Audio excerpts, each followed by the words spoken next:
Good afternoon and welcome to Lynn Rose Crafts. Happy crafting. I had posted a Halloween basket I think yesterday, and I just wanted to actually do a how-to video. Now, I did not come up with this original concept. Many people have done it, so I don't know who actually was the originator of this, but what this is the gold wire basket that you can get from the dollar store right now, and then zip tied to the bottom is one of the white racks, like organizer wire racks, so that you have an upper level, and that is literally just zip tied. And then I also spray painted the lower basket, and what we're going to do is we are going to create a little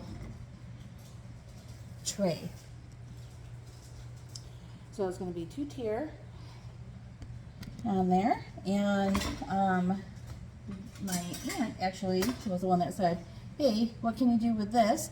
So we're actually going to be attaching that to the back of her tray. If we can get it in there, so that's on the back. And then I am planning on using, you can use styrofoam board, but I've got these cake boards that were at the dollar store as well.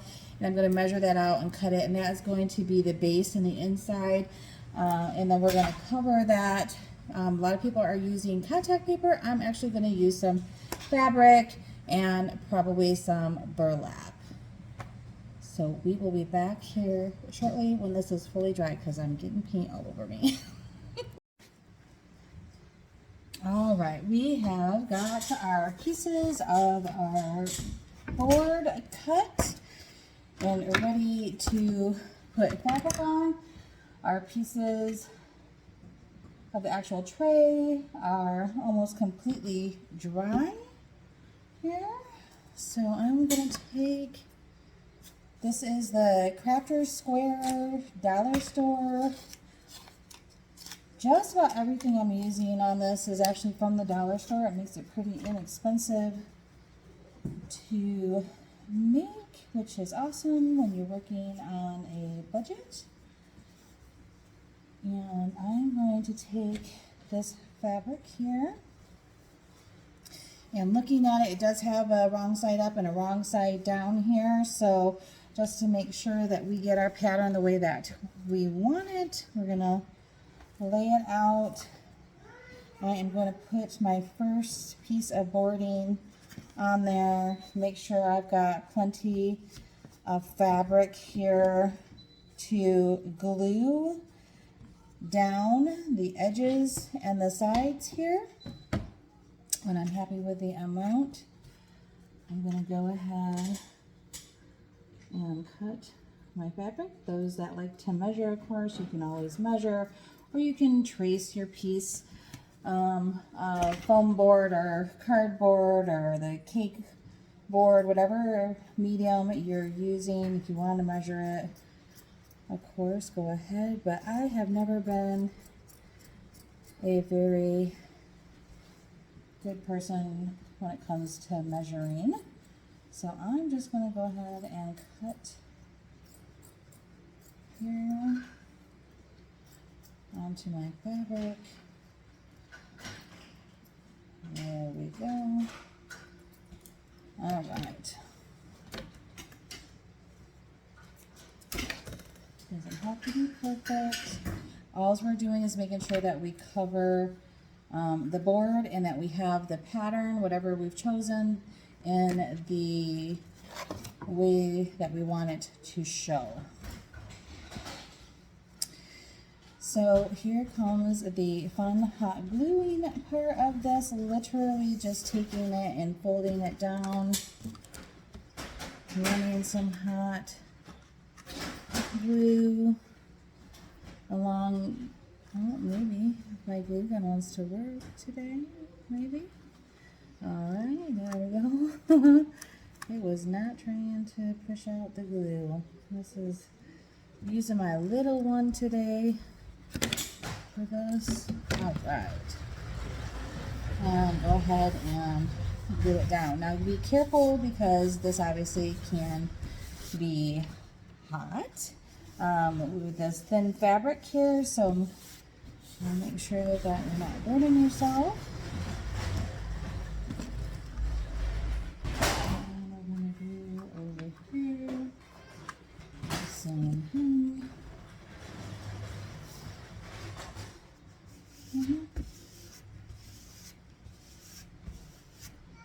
All right, so making sure that when we're all done, that this is going to be nice and smooth. You may choose to, even if you've got a crease in that fabric and you don't want it in there, of course, feel free to iron that out before you start gluing. I don't recommend that, obviously, once you have put it on the board, but it should still be all right if you do. If you forget like I did not iron that at all. And so we're going to glue our sides, pulling it nice and tight so that we can continue to have that smooth surface on the other side of this.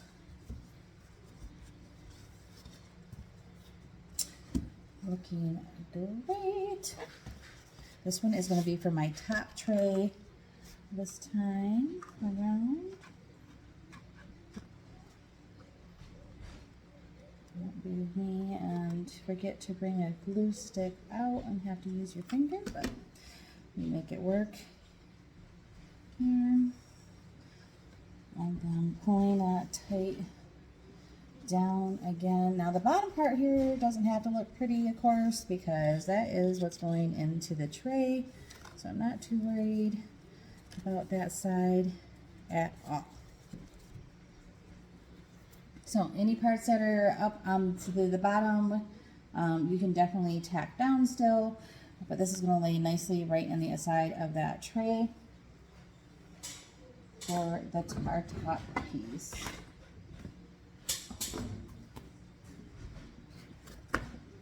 Voila.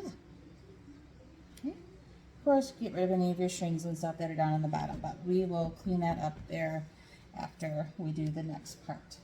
So on the bottom part, I decided to go with some burlap. This was leftover burlap, but the dollar store does carry the burlap. And I'm just going to repeat the same process that I just did with the burlap.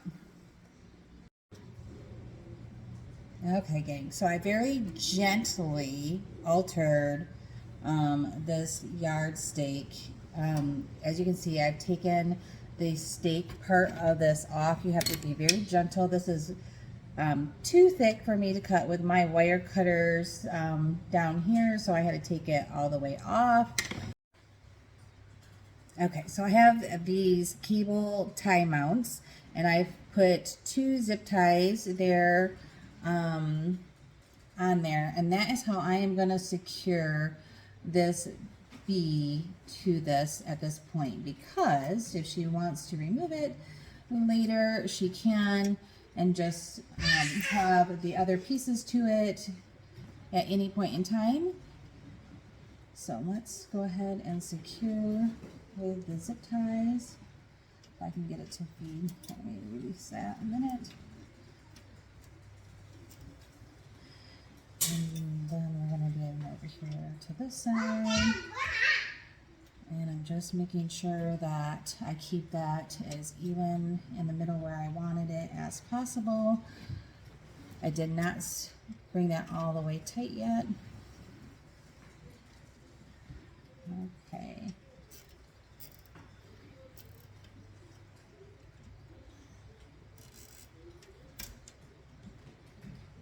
I did put some hot glue on those cable ties just because I wanted to make sure that that adhesive was going to be on there for the long term.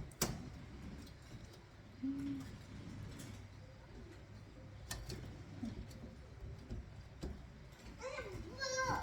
then I'm going to bring that in.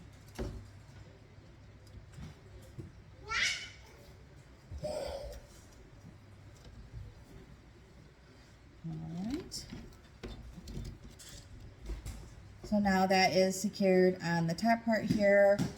I may need to monkey with it just a little bit more, maybe put one more of those ties on this other end here, and then it will be a removable piece.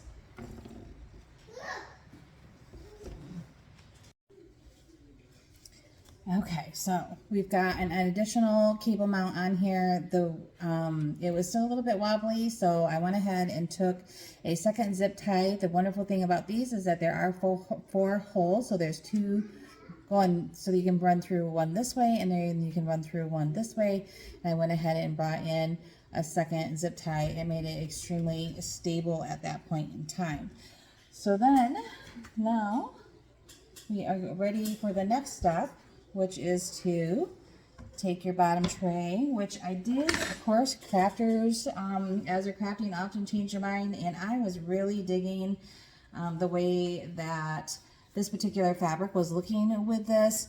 So I did, instead of using the burlap, go ahead and make the bottom tray the same at this time. And then sometimes these come from the dollar store a little bent. But what we're going to do is line it up in there.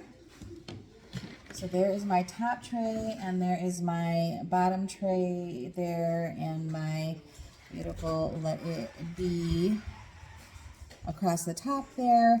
And we're going to put a little bit of glue at the bottom of each of these, just so that if somebody moves it, it doesn't fall over if you have something heavy on the top here. And then we'll be right back.